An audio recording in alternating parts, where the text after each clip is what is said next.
Tiniyak ng Department of Health na hindi kakalat ang sakit na leprosy o ketong sa mga evacuation center.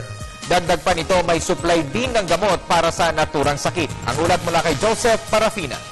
Siniguro ngayon ng Department of Health na hindi makakahawak kahit na nasa mga evacuation center ang may mga leprosy o ketong. Pag-aalis ito ng pangamba dahil sa di maiwasang ilan sa kanila ay biktima rin ng kalamidad ngayong katatapos lamang ng huling habagat. Tagumpay ang programa ng pamahalaan hinggil dito, kahit at dati mahigit na 3,000 bilang nito noong 1980s, ngayon kukunti na lamang. Since 1998, wala nang leprosy sa Kulyon. Dati-dati 5,000 yan. Okay? Madami. Kasi lahat ng mga ma-diagnose, dinadala doon sa Kulyon, sa Tala, sa mga nako-concentrate sila.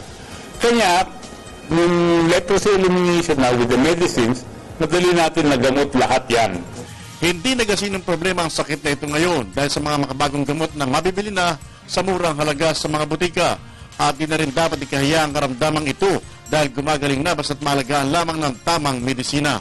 Sustain po yung ating elimination level since 1998. It's less than 1 per 10,000 population.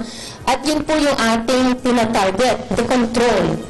Leprosy control po tayo na hindi po siya tataas at maging public health threat.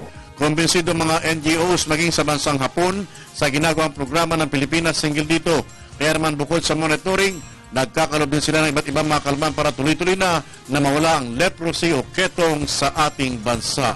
And we have been supporting the Philippines for the last quite a few decades.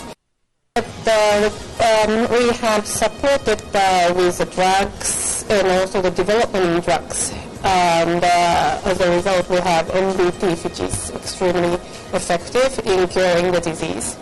Para sa Telebisyon ng Bayan, Joseph Parafina.